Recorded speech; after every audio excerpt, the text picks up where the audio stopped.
London newsagents.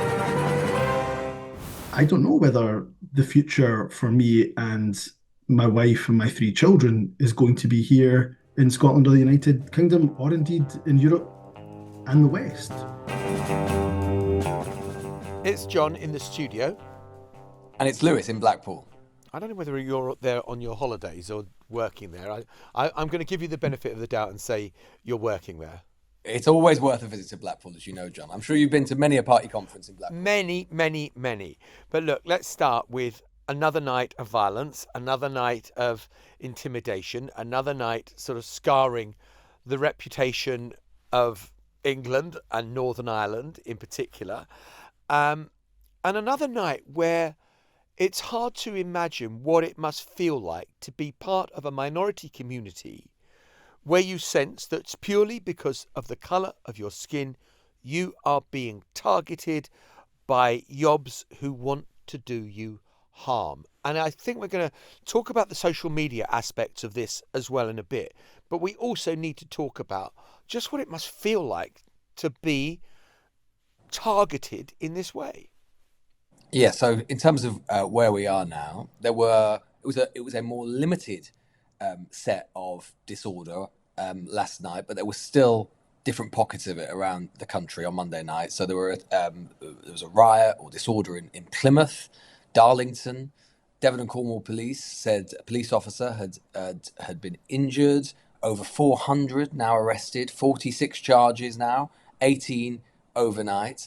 And meanwhile, the Times is reporting that they've seen instructions from far-right groups to make Molotov cocktails, which is being shared around kind of Telegram groups and across sort of far-right groups across the country, as well as an arson manual being produced by a Russian-Ukrainian neo-Nazi group, let's say, appearing on Telegram.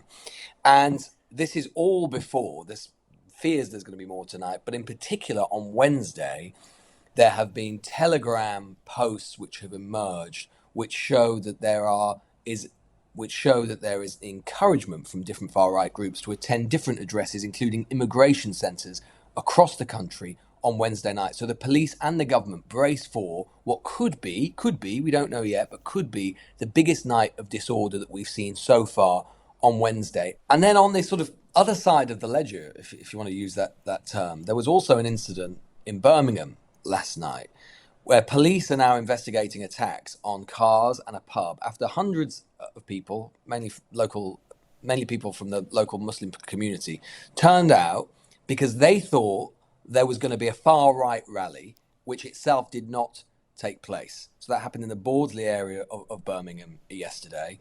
Large number of protesters seen surrounding a pub there. Sky News van was attacked by a man with a knife as the TV crew attempted to leave the area. So there you go. You know, there is clearly disorder in different directions as a result of this. But I think what it shows is that Britain feels like a tinderbox in many places right now. And with each event that happens, you see an equal and opposite effect from groups who feel that they're being targeted. And that is why this is all just so bloody dangerous.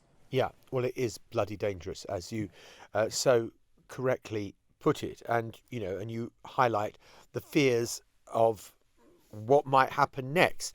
And of course, it will all be kind of advanced, amplified on social media. And we're going to come to talk about the social media aspect of that in just a minute, because I'm going to speak to someone who was a vice president at Twitter before Elon Musk, but trying to explain how Twitter has changed from then to what it is today. And it is a very different beast. But let me turn now to speak to Humza Yousaf. He was the former First Minister of Scotland, leader of the SNP, and probably, along with Sadiq Khan, the most prominent Muslim politician in this country. And even though Scotland itself has not been directly affected by these protests in the way that cities and towns across England have, I suspect there's an awful lot of concern about it. So, Humza Yousaf, thank you so much for being with us. Can I just start with a really sort of obvious, bland question? I just wonder how the last week has felt. It's felt utterly horrendous. It is a strange feeling, John, when your very sense of belonging is questioned. Look, I'm, as you've said in the introduction, I'm about as Scottish as they come. Born in Scotland, raised in Scotland, educated in Scotland. Just welcomed my third child here in Scotland. Was a leader of the Scottish government for just over a year. Leader of the Scottish National Party. You cut me open, and I'm about as Scottish as you come. But the truth of the matter is, I don't know whether the future for me and my wife and my three children is going to be here in Scotland or the United Kingdom or indeed in Europe and the West, because I have for some time really worried about the rise of Islamophobia. I wrote a column about it actually just about a month ago, the rise of the far right driven by Islamophobia in Europe, UK, and the West. And we are now seeing the culmination of not years, actually, decades of anti migrant, anti Muslim rhetoric being normalized in the political discourse, now playing out in the most horrendous, violent way possible. And that genuinely makes me question whether or not my family has an existence here in the UK or not. And by the way, I'm not the only one. I've had hundreds of messages from the Muslim community saying the exact same thing. I find that really shocking that you would say that you think you may not be able to stay in the UK now, even though this is where you were born, this is your passport. I mean, where would you go? Well, exactly that point. When I was younger, I used to laugh at my dad because he'd also created these Pakistani identity cards and Pakistani passports. And he said, "You just never know, son. One day we might need to leave this country." We would laugh at him. Genuinely, I feel bad now. Maybe we would laugh at my dad and say that what a ridiculous suggestion. Now I'm thinking, well, actually, maybe it wasn't such a ridiculous suggestion. I have no idea where. By the way, I don't want to go. Let me just make that abundantly clear. Scotland is the country I love, and the United Kingdom over the decades, of course, complicated history around race. A lot of countries do, but actually has a pretty positive story to tell on multiculturalism. I don't know if there's any other country in Europe that could boast the fact that they had a British Hindu prime minister, a Muslim mayor of their capital city. Of course, myself as Muslim First Minister of Scotland. So we actually have a strong history and heritage of multiculturalism over the years, but that is quite literally actually in some parts of the UK going up in flames. So I wonder, when you say all these things and you are able to offer a perspective of it, and of course I should say there's been no trouble in Scotland, and maybe we should examine why that may be compared to what is happening in England. But don't you think that these people who are committing the criminal damage, the vandalism, putting the fear of God into decent people in communities where they are ethnically mixed, that they are a tiny minority, that actually most Britons are not out protesting on the streets. Most Britons are horrified by what they see? I don't disagree with that statement at all. And actually, I was overcome with emotion and I'm starting to feel it again. Actually, when I saw the footage of Muslims, non-Muslims, people of all different colours, backgrounds, and faiths standing to protect a place of worship in Liverpool. I found that deeply moving because that is the UK I know, the Scotland I know, that people protect one another. They don't have any really sympathy or alignment with those who are rioting in the streets. But the difficulty is, John, this is not happening in a political vacuum. It has been years, if not decades, of normalizing the language of the far right instead of confronting it. And migration has ultimately, for this country, been good. And by the way, for the future of our economic growth, for the future of our public services, it is absolutely vital. But when was the last time you heard a prime minister or a senior government minister stand up and say, I'm going to talk about the positives of migration? Yes, we've got to tackle uncontrolled migration. I would argue with that point, and nobody wants uncontrolled migration.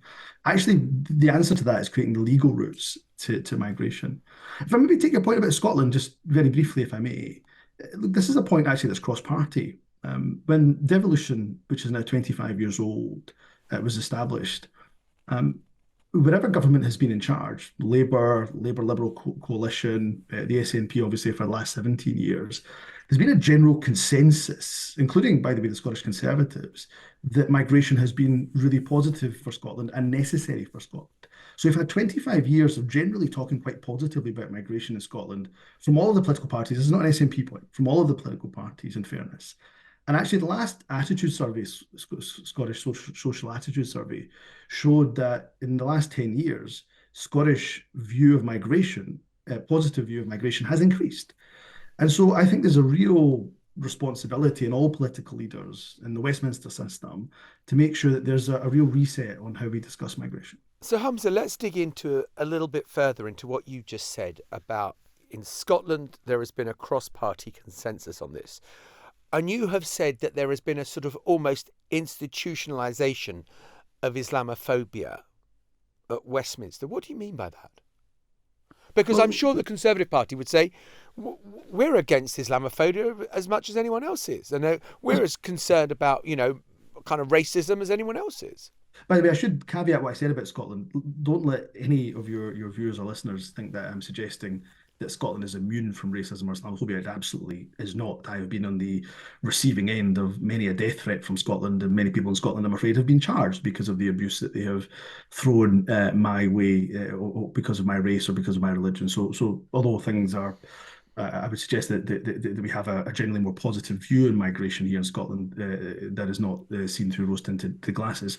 In terms of the institutionalisation of Islamophobia, look, we have sitting in the current crop of MPs a former Home Secretary who could write in one of the biggest selling broadsheet newspapers in the country that the Islamists are taking over. That is a dog whistle. Most people don't know what an Islamist is. They see the word Islam, Muslims, and that's what they worry about. You have Nigel Farage, who has called Muslims, quote unquote, a fifth column, who are trying to kill us. He has demonized Muslims and migrants for decades. He's made a living, quite literally, out of it. You have Lee Anderson, who you can dismiss as some kind of fringe character, but he was until a few months ago the deputy chair of the Conservative Party, who, of course, said that the Muslim mayor of London was being controlled by Islamists. And I could give you example after example after example where not people on the fringes, but government ministers, former government ministers, Paul Scully, another one, talking about no-go areas in Birmingham and Tower Hamlets, only to be put down quite rightly by Andy Street at the time, could give you example after example of where the language of the far right that's driven by Islamophobia has now become institutionalized in our politics. And Kier Starmer, who, by the way, I think his response has been very positive. I commend the statements that he's made thus far. Kier Starmer, I think, has a huge opportunity to, of course, use the full force of the law, and he's seeking, I'm sure, to do that from what I've heard, but also to take on the ideology and to say, look, let's reset the conversation about migration, where people have legitimate concerns. By the way, it's not because of migrants. So let's take housing. It's probably the biggest issue that comes into my MSP, member of the Scottish Parliament, postbag. And that is not because we have too many migrants in the country. It's because, well, council houses, we had 6.5 million in 1979, and we've now got just over 2 million. That is not a problem because of migrants. And you think about our public services, well, if every migrant, child of a migrant or grandson of a migrant decided to leave the UK today, then our public services, including our NHS, of course, would completely and utterly collapse. We were talking on the podcast yesterday, and I was kind of making the point that a few years ago, Emmanuel Macron decided it was important to come to London as part of his campaign to be president because there were so many French people living in London, some 300,000. No one was complaining about the French being migrants. Is it just about race? Is it just about people with brown skin? Of course it is. They're beating up Black, Asian, and Muslim people. They're not going after Ukrainian refugees. They're not going after European migrants, thank goodness for it. We don't want them going after anybody, but they're going after people who are Black, who are Asian, who are Muslim. And that, again, comes back to some of the language that's been used far too often in our politics about people not adopting our values, what's meant by that. And Nigel Farage has gone as far as saying Christian Judeo values. Well, I would argue with them that my values as a Muslim are far closer to Christians and to Jewish people, most certainly, than the rhetoric that he espouses. I suppose I'm aware of a certain irony. I mean, we spoke to you on the podcast when your family was stuck in Gaza and were trying to get out. I know an awful lot of Jewish people who, after October the 7th, were saying things that are quite similar to what you're saying about fear of, can we live here anymore? Is there a future? You've got a Jewish and a Muslim community united by the fear of the country they're living in, which seems to me bizarre. One of the first messages I got when these riots kicked off was from one of our local rabbis, who I've had a really strong relationship for most of my life, because I grew up in the area of Scotland that has the largest Jewish community. So Islamophobia and anti-Semitism, same sides of the both sides of the same coin, and that is undoubtedly the case. And that's why we've had really strong statements from Jewish representative organisations. These, in my view, what we're seeing on our streets in the last few days, these are pogroms. These are pogroms against Muslim people, against migrants, against people of colour. And we know what pogroms ultimately led to. And I thought Hugo Rifkin made this point very well, actually, on social media. The UK has seen pogroms for centuries, and this is just, I think, another variation, another pogrom taking place. And that's why I say, genuinely, without hyperbole, there are many Muslims, myself included, who are unsure whether or not we are safe in this country. And that's a really sad state of affairs, particularly, I would suggest, for the UK, that has had again, a complicated history, but a history of multiculturalism that I think ought to be celebrated. Let me ask you this finally, and it's a personal question, I guess. I mean, what are you saying to your wife and your kids and your family members about this? Well, I'm saying that the majority of people are good people. So whenever the minority who are racist or Islamophobic, they are drowned out, they are outnumbered by the very good people of the United Kingdom. And the other, the flip side of all the negativity is the positive messages I've certainly received, and I'm certain Muslims have received right up and down the entire United Kingdom. But in truth, when I'm asked the question, do you think, Humza, somebody who's been in a very senior political position, do you think that the United Kingdom is a safe place for us to bring up our families in the future? My answer to them, truthfully, is I just don't know. Humza Yousaf, I'm grateful to you. Thank you very much. Thank you. It is pretty extraordinary to hear such a senior politician who's lived his whole life in Britain, in Scotland, saying, I may not be able to stay here for the rest of my life and I may have to bring up my family somewhere different. I mean, maybe the far right will celebrate that. Maybe that's what they're seeking to achieve. But my word, the diversity of Britain, which has made it so strong over so many years, could be really damaged by this. We will be back after the break, where we're going to talk about the role of social media in all of this. We talked on the podcast yesterday about the power of social media and the lies, the untruths, the misinformation, the disinformation, the kind of amount of falsehood that is swirling and ricocheting around the internet, and how that is playing a big role.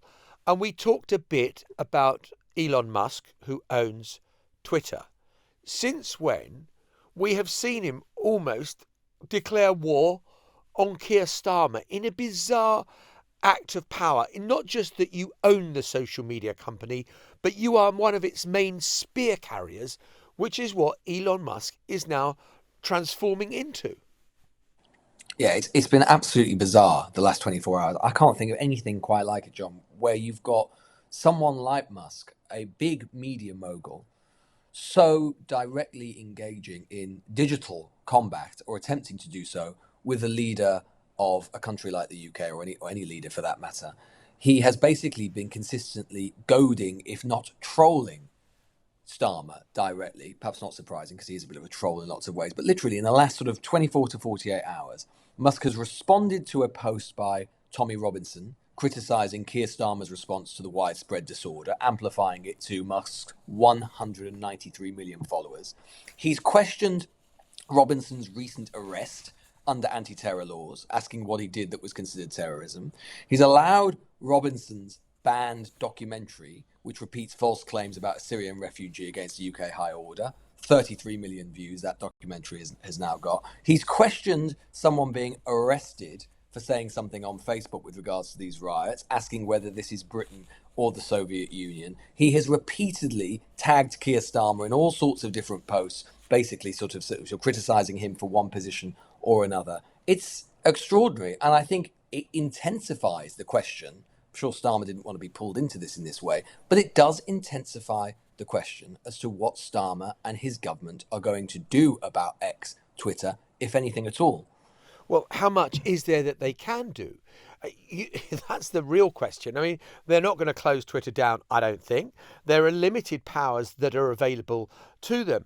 But, I'm really struck by, we've talked on the podcast before about the sort of media barons, the media moguls, the sort of Rupert Murdochs of this world, and how much power they can genuinely wield. And you go back into the history of British politics and you go, to the Beaverbrooks or the Rothermeres and how they kind of were able to wield power around the time of the Second World War and all the rest of it.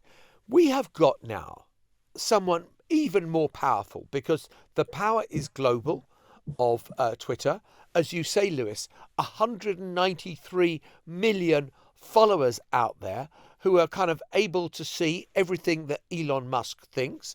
He's already announced that he is going to be backing Donald Trump in November. And does that mean he reconfigures algorithms on his platform so that positive messages about Donald Trump and those attacking Kamala Harris get more prominence? I mean, we don't know yet. But this is the power that he has at his fingertips. It is much greater than any Citizen Kane living in Xanadu than we've seen in the past. And he is prepared to use it in the most naked way possible.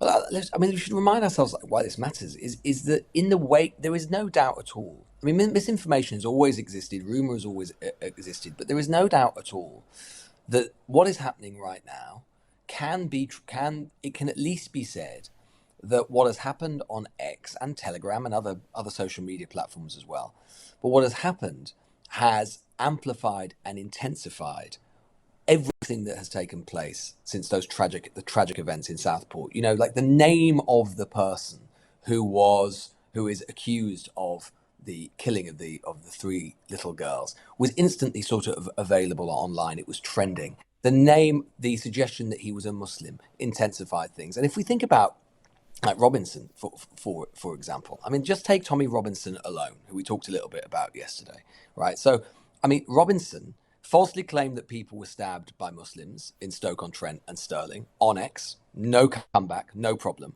Called for mass deportations, shared demonstration posters, described violent protests in Southport as justified, no problem on X, allowed to do it. Shared a video that speculated the suspect in the Southport stabbings was a Muslim. Widespread piece of disinformation, as we know, helped trigger the riots, no problem, allowed on X. And there was a really interesting piece from Tortoise today, which was looking into just how much Robinson directly, his reach has been amplified as a result of being allowed back on the platform. He's now got 900,000 followers on X, but Tortoise have calculated that his 268 posts over this weekend have been seen over 160 million times by late Monday afternoon. It's no surprise, right, that we can say that Robinson said that Musk had been the best things for, quote, free speech in this country. No surprise at all, because Musk and his policies towards basically a Hobbesian view of information where anything goes, anyone can say anything, unmediated, unfiltered, in any way they like, has basically allowed him and people like him toxic views to flourish and to metastasize across Britain's public discourse. And I'm sorry, the options are limited for Starmer, but it is a really, really big problem, right, for his government and other governments as well. Like, whether we like it or not, X or Twitter, it has become a central feature of the public square in liberal democracies, right? Democracies around the world. Whether that's a good thing or a bad thing, it is just a fact. And having it owned by this one guy who has, as I say, converted it, who has basically become a kind of misinformation merchant in chief, using it to prosecute what is in many cases a really hard right extremist agenda, or at the very least allowing that agenda to be unmediated. and have no publishing requirements on it whatsoever, is becoming a big problem for Western liberal democracies. And I really think that at some point, if this continues, liberal Western democracies and governments on a multilateral basis are going to have to wake up finally to the problem that big tech is posing for the health and vitality of our democracy. And Musk is not the only part of that story, but he is increasingly becoming a big part of that story.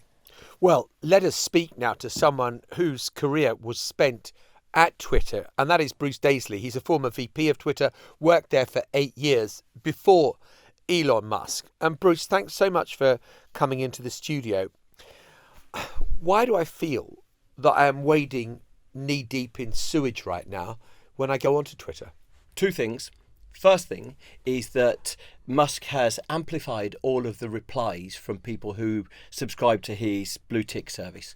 And what that means is broadly for, I've not checked the price, but $8, £5, £6, you can have a blue tick and appear right at the top of replies. So even a nice tweet by a reputable news source will have something below which is a Musk fan replying, and often they're quite toxic. Separately, the whole product is way more algorithmically driven now. So whereas previously you'd have a reverse timeline, the most recent tweets would be at the top, and you would scroll through the people that you'd curated. You'd curated a few hundred people that you follow.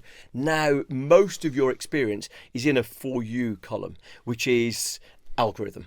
And so what you tend to find being pushed to the top of the algorithm is the stuff that we've learned in the past inflames people, produces an emotional response. So tell me about the blue tick for a minute, because it's so interesting to try and sort of deconstruct some of this, because it is so fascinating and it is so powerful. With the blue tick, was that Musk about money, or was that Musk thinking, I can use this to get my fan club to be kind of have much more prominent positions? I think in the original plan, it was about money. It was the issue with any social media platform is revenue streams. You're trying to work out how you can make more money. And Twitter typically was like making less money than its competitors. And Musk probably thought, well, look, there is some inbuilt elitism that some people have got a blue tick by status. Let me level that. There's an argument to be said for that. However, once you've entered that experiment, pretty clearly the experience has been a bad one. That, you might find yourself reading something joyous about the Olympics. The Olympics is probably the one reason to feel good about humanity at the moment. And yet the first replies will be Musk acolytes saying negative things. And I think it served to make the whole quality of discourse feel, like you've said there, more like sewer. Right. So since you were there, what has happened to content moderation? Because I know people who work for social media companies, and they employ thousands of people that are trying to do their best to keep the awful stuff off the platform. And I just wonder what level of content moderation there is going on right now, given what we are seeing. Two forms of content moderation that I think we need to think about. It's specifically taking action on certain posts that are clearly in breach of rules. And so typically if a user sees something they think that's a bit spiteful, that's a bit aggressive, they can flag it, report it, and someone will take a look. But there's a separate part. And so, that appears to have been, that first part seems to have been downgraded in Musk's era at X. But there's a second part, which is algorithmic amplification. And what we seem to have witnessed under Musk is that toxic posts seem to be being amplified rather than what you previously might have done is, if you operate a social network, you don't necessarily want to silence all of the voices on there. Sometimes that can be counterproductive, a bit of Streisand effect. You take someone off the platform, they end up becoming notorious. So what you do is you effectively say, this post can't be amplified. Sometimes it's sort of styled shadow banning. But what it is effectively, if something is very evidently misinformation, disinformation, you prevent it being retweeted, reposted into people's timelines. And you seek to sort of reduce the toxicity by just taking away some of the amplifications, taking away some of the audience from the worst parts of the platform. I suppose the thing that I also find fascinating / shocking / alarming is that Elon Musk isn't just presiding over this. He's an actor in this. He is an actor on his own social media platform. So you were using the word amplification. He has amplified tweets of Tommy Robinson, 900,000 followers. By amplifying it, by reposting it or whatever, he is giving it to his 100 million plus followers and therefore giving it a massive audience. Yeah, I think the reason why we've hesitated from calling the tech billionaires oligarchs in the West is typically because they yield their political power quite gently. You know, that while they might have, if an oligarch is a fabulously rich person with political power, typically we've not seen Mark Zuckerberg or Sheryl Sandberg or Jack Dorsey yield that political power. But it's pretty evident in the case of Musk that he is behaving like an oligarch. And actually, we are seeing other Silicon Valley figures behaving that way, yielding far more overt power. And the issue with Musk is, I guess, twofold. Firstly, his behaviour as a user of the platform. I think he's the most followed person on the platform. And then the person responsible for the overall quality of discourse and for the overall business. And it's pretty evident people have gone into forensic detail looking at the networks of disinformation that Elon Musk seems to be amplifying. And there are some accounts that are willfully putting out fake attribution for murders, fake attribution for crimes, deliberately agitating in a way that during the 2016 American presidential election we ended up realising was state actors actually trying to interfere. And the pattern of misinformation certainly has got the characteristics of that right now. In addition, he's responsible for the platform. And typically what we've done with social media platforms is we've recognised that because they want to operate here, because they want to operate everywhere, there's almost been an entente where we've understood that they're going to act in a cordial way. They're going to act in a rational way. In both behaviour, as an individual and as a business, Musk is following his pattern of behaviour, which is chaotic and messy. And it begs the question, how can we hold these oligarchs to account? I mean, he is trolling the elected British Prime Minister at the moment and going after Sir Kier Starmer. Now, I don't, suggest that, people should like or dislike Kier Starmer's policies or what he's doing as Prime Minister. But for an American social media platform owner to be going after the British Prime Minister on a daily basis, and it is a daily basis, just seems to me bizarre. Yeah, look, in truth, it comes down that you come down to really nuanced considerations when you're looking at the actions of individuals. Because can you ever say that one individual is behaving illegally? With Musk there, you've clearly got a very different situation. He's declared he's got a dog in the fight in the election. He's declared, He's declared for Donald Trump. That's right. And he said that he's going to give an unclear amount of money, but certainly moral support. He's clearly taken sides in British politics as well. He met Rishi Sunak and had a love-in with Rishi Sunak, and then has clearly taken against Kier Starmer. And so we're in a situation where it's not an easy one to resolve. How do you regulate that? Now, the law that's just coming into effect, the Online Safety Act, allows you in certain instances to sanction a fine of about 10% of global turnover. So I think probably in the case of Twitter, it would be somewhere in the hundreds of millions of pounds.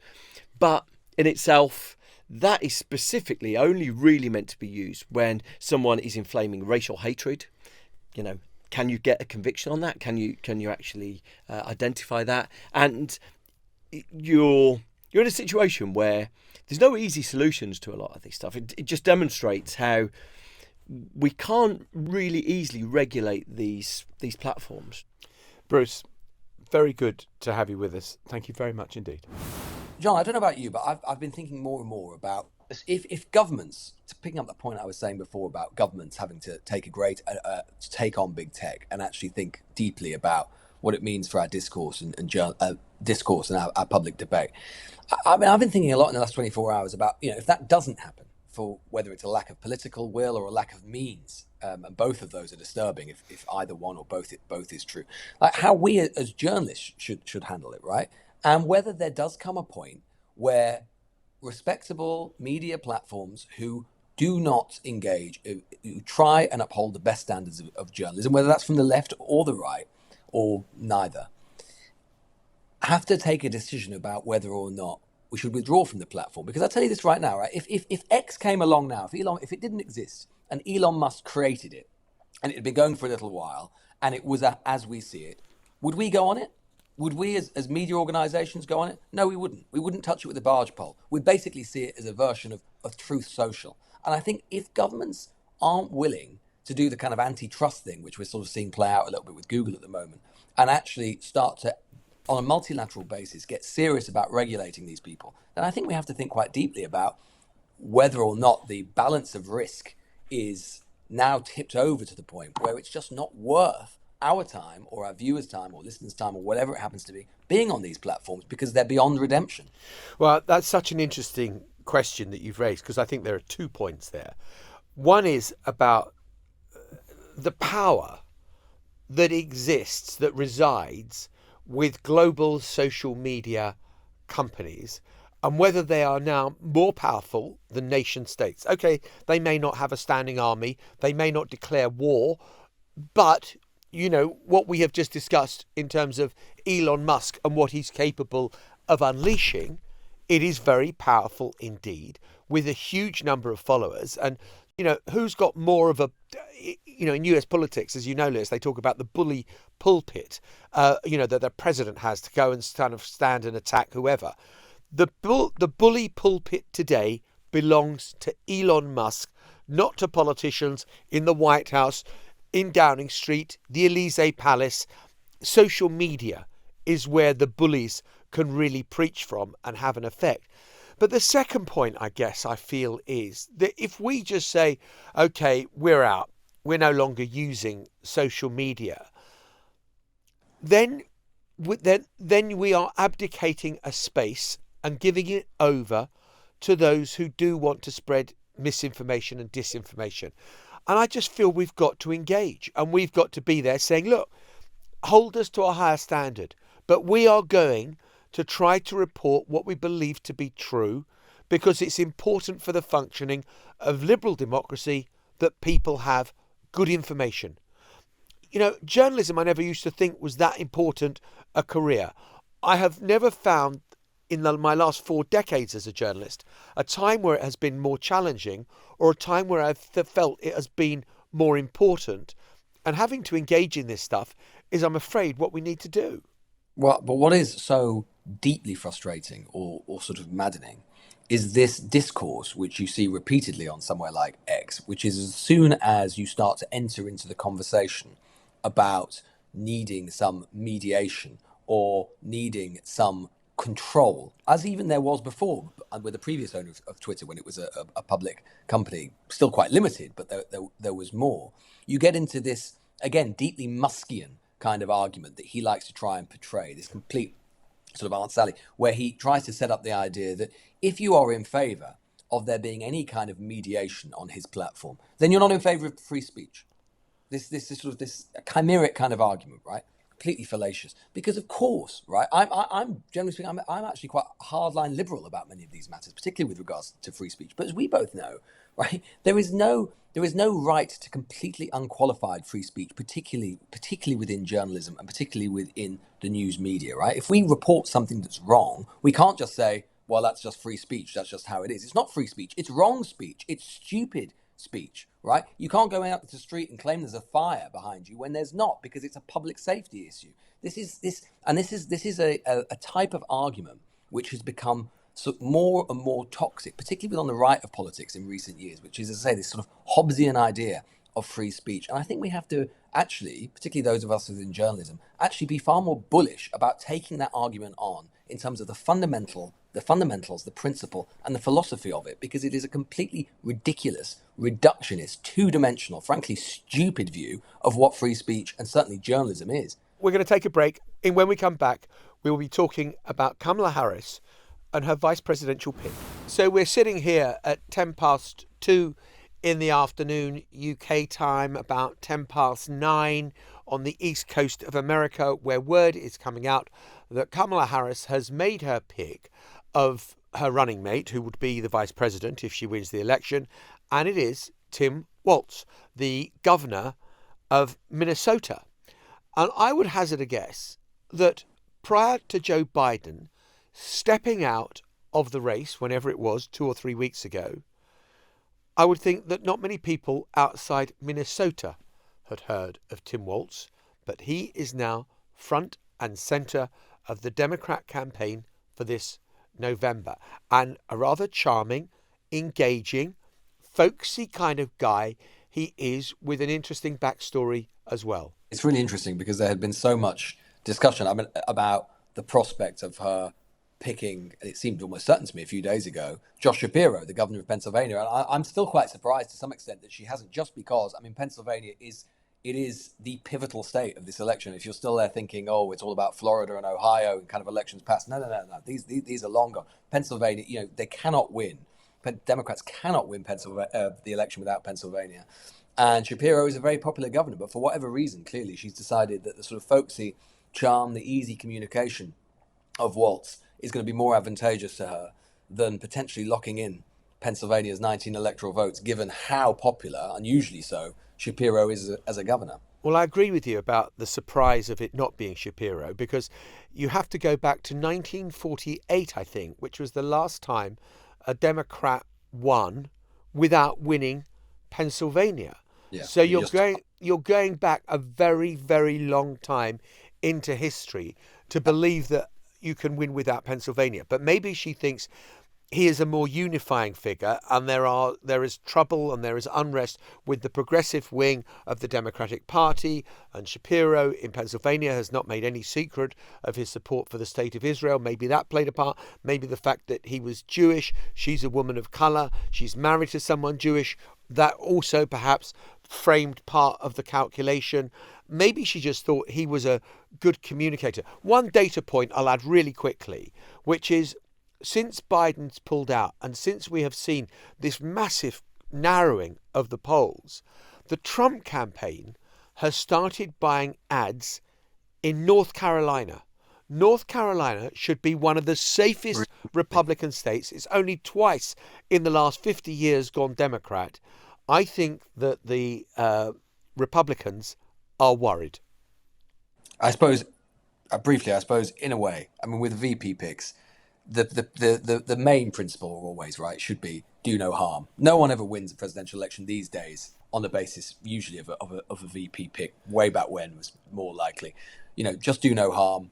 Make sure it doesn't detract anything from your ticket and your brand, as indeed Trump arguably is finding to his cost with JD Vance, because he is doing harm in lots and lots of different ways, not least because of his inexperience, his stupid comments he's making here, there, and everywhere. So, Trump might, Walz is, if nothing else, I suspect, a safe pair of hands. Well, a lot more on this on the Newsagents USA tomorrow. But for now, we're off. Goodbye. Bye-bye. The Newsagents. This is a Global Player original podcast.